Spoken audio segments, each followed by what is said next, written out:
IPS Debashis ধর এবারে বিজেপির হয়ে সোনারপুর থেকে নির্বাচনে প্রতিদ্বন্দ্বিতা করেছেন, জিতেছেন এবং বিধানসভার অভ্যন্তরে প্রবেশ করেছেন।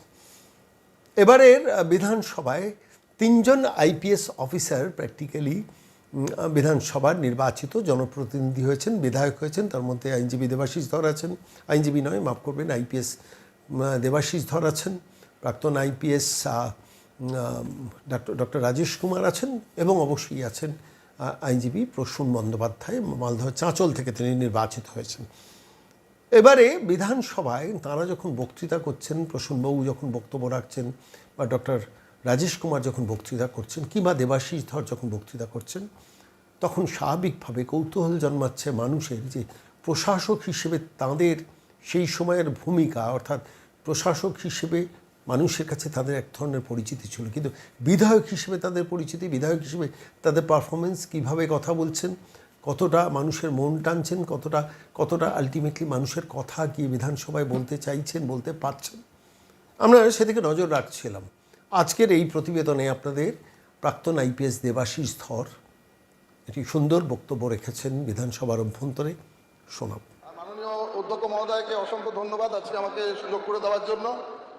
আমি এই বিতর্কের শুরুতে যা যা বক্তব্য এখন অব্দি এসছে, সঙ্গে আমার একসময় সিনিয়র, এখনও আমার সতীর্থ মাননীয় ডক্টর রাজেশ কুমার সাহেব অনেক কিছু আমাদের কাছে উত্থাপন করেছেন। আমি কয়েকটা কথা এর সাথে অ্যাড করতে চাই। আগের যে 15 বছরের সরকার যেভাবে চলেছে, আইন এবং শৃঙ্খলা একটা খুব গুরুত্বপূর্ণ ব্যাপার। কোনো রাজ্য চলতে গেলে আমার মনে হয় প্রথম যদি সেটা সুশৃঙ্খলভাবে না থাকে কোনো রাজ্য চলতে পারে না। কিন্তু গত 15 বছরে বিরোধীদের কণ্ঠস্বর রোধ করতে এই সরকার গত সরকার ব্যস্ত ছিল, এবং সেটা কোনো বিরোধী দল বলে নয়, যে কোনো সাধারণ মানুষই যখন কোনো কণ্ঠস্বর এখানে নিয়ে এসেছিল তখনই তার বিরুদ্ধে বিভিন্নভাবে ব্যবস্থা নেওয়া হয়েছে। এক্ষেত্রে আজকের আমাদের মাননীয় মুখ্যমন্ত্রী থেকে আরম্ভ করে আমাদের এখানে মনে হয় যতজন সদস্য রয়েছেন এবং সাধারণ মানুষ কেউই বাদ যাননি। কারো কেসের সংখ্যা হয়তো 50 রয়েছে, কারো কেসের সংখ্যা হয়তো 5 রয়েছে। এটাই হচ্ছে তফাৎ। আর সব থেকে বড় কথা হচ্ছে যে এই যে ট্র্যাডিশনটা চলেছিল সেটা আমাদের এগেনস্টে তো যা হয়েছে হয়েছে, আমাদের পরিবারের লোকজনও বাদ যায়নি। আমার মা খুবই বৃদ্ধা, উনি চলাচলও করতে পারেন না।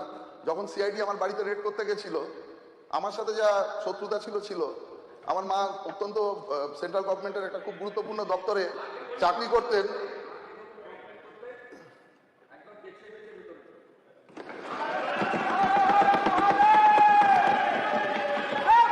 উনি বিছানায় শয্যাশায়ী ছিলেন, ওনার বাড়িতেও ওনার ঘরে গিয়েও রেড করেছিল। উনি সেন্ট্রাল গভর্নমেন্টের ক্লাস 1 গেজেটেড অফিসার, মানে জীবনে এর সাথে উনি জানতেনও না কিছু।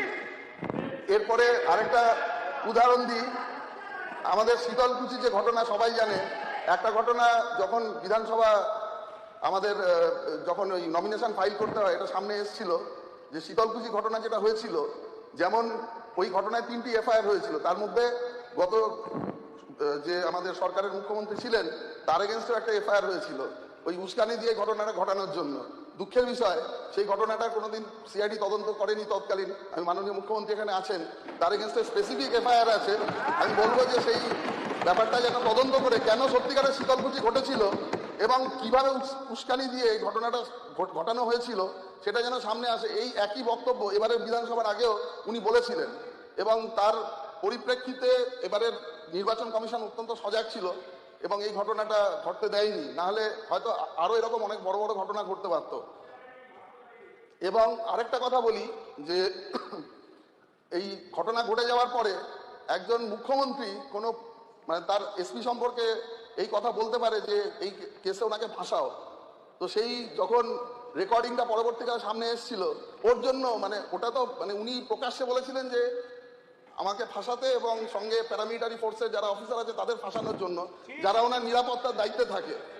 সঙ্গে ওটার জন্য ওটা যখন ইলেকশন কমিশন থেকে বা পুলিশ অফিস থেকেই কোথা থেকে লিক হয়েছিল, তার জন্য ওর জন্য আমার ওপর একটা কেস রেজিস্টার হয়েছিল। তো মোটামুটি জীবনে অনেক যাত্রা আমি পেরিয়ে এসেছি। তারপরে তো এরপরে আমার মানে যাত্রা এমনই একটা যাত্রা ছিল, সেখানে আমাকে দীর্ঘ সময় ধরে বাড়ি ছেড়ে দিয়ে আশ্রমে থাকতে হতো পরের 3 বছর। তো এইরকম জায়গায় মানে প্রত্যেকদিন সিআইডি বা কোনো একটা কাগজ আসতো, প্রত্যেকদিন মানে এমনিতে আমার সেন্ট্রাল গভর্নমেন্ট সাসপেনশন তো অ্যাপ্রুভ করেনি, তারপরেও যখন কম্পালসারি ওয়েটিংয়ে দিতে বাধ্য হয় তখন আমি কোনোদিন একদিনের জন্য অফিসে যাওয়ার সুযোগ পাইনি। এই ছিল আমার অবস্থা। তারপরে যখন আমি অসুস্থ ছিলাম আমাকে মেডিকেল বোর্ডে পাঠিয়ে দিয়েছিল যাতে চাকরিটা টার্মিনেট করা যায়। তো এইভাবে সরকার চলেছিল। শুধু আমার কথা বললাম এটা ভাববেন না, আমাদের সব থেকে হয়তো সাফারার আমাদের মাননীয় মুখ্যমন্ত্রী এখানে রয়েছেন, তার এগেনস্টেও সম্ভবত কেসের সংখ্যা 37 ছিল। আমি বললাম যে আমরা যতজন বসে রয়েছি তো এরকম তো কোনো এরকম সদস্য নেই যার এগেনস্টে কোনো কেস নেই। আমি আজকে একটা কথাই বলতে এসেছি যে আজকের সরকার আসার পরে যেভাবে আইন শৃঙ্খলার পরিবর্তনের জন্য যে উদ্যোগ নিয়েছেন এবং যেভাবে মহিলা বাহিনী বা অন্যান্য অনেক কিছু তৈরি করা হয়েছে, বিশেষ করে মহিলাদের ওপরে যে টর্চার হয়েছে, আমাদের মাননীয় সদস্য বসে আছেন এখানকার, মানে এর থেকে খারাপ ঘটনা আমার জীবনে আমি অন্তত কোনোদিন শুনিনি বা শুনবো। আমি চাইবো যে এই ঘটনার ওনার মেয়ে যাতে যত সত্বর এই ঘটনার সমস্ত অপরাধী সামনে বেরিয়ে আসে এবং সাজা পায়, এর থেকে ভালো কিছু হতে পারে না। এবং এটা যদি না হয় এর থেকে দুঃখের কিছু হবে না। আমার মনে হয় সকলেই এটা সাপোর্ট করবেন। আর আরেকটা কথা,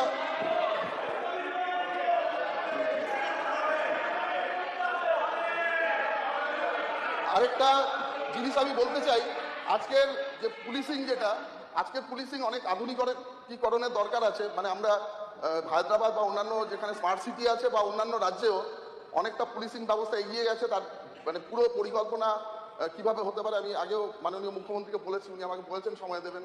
সঙ্গে আমাদের এটা একটা দীর্ঘ আলোচনা রয়েছে। এখন পুলিশিংটা এতটাই বলতে পারেন সফিস্টিকেটেড হয়ে গেছে, মানে যে ম্যান পাওয়ার যেটা রয়েছে তার থেকে বেশি যদি প্রযুক্তির ব্যবহার করা হয়, প্রত্যেকটি জিনিসের আমরা সাপোর্ট সিস্টেম পেতে পারি। প্রত্যেকটা টেকনোলজি মানে ব্যাখ্যা সেখানে রয়েছে এবং সেখানে তদন্ত থেকে আরম্ভ করে প্রত্যেকটি জিনিস, মানে সার্ভেলেন্স থেকে আরম্ভ করে কোথাও কোনো গন্ডগোল হলে তার আগেও তারও সার্ভেলেন্স থেকে আরম্ভ করে এবং প্রত্যেকটি ঘটনাকে পিন পয়েন্টেড করে তার একটা নির্দিষ্ট সময় রয়েছে। তার মধ্যে আমরা কেস স্টাডি করেও দেখেছি কত তাড়াতাড়ি এটা করা যায়। আমার একটাই বক্তব্য যে মান্ধাতার আমলের যে পুলিশিং চলেছে সেটা একটা জিনিসই চলেছিল, কি করে নিরীহ মানুষকে টর্চার করা যায় বা কেস দেওয়া যায় বা কিভাবে তাকে দাবিয়ে রাখা যায়। সেখান থেকে বেরিয়ে এসে আমরা একটা উন্নত মানের যে পুলিশিং সিস্টেম তার মধ্যে যেন আগামী দিনে এগিয়ে যেতে পারি। এবং সকলের কাছে, হাউসের কাছে আমার অনুরোধ রইল যে জিনিসটা আমি মোটামুটি ডেভেলপ করেছি সেইটা যদি আমরা সকলে মিলে পরবর্তীকালে অ্যাপ্রুভ হয়ে যায়, আমাদের পুলিশি ব্যবস্থা অনেক উন্নত হবে এবং খুব কম সময়ে খুব কম ম্যান পাওয়ার দিয়ে আমরা অনেক ভালো কাজ করতে পারবো। ধন্যবাদ।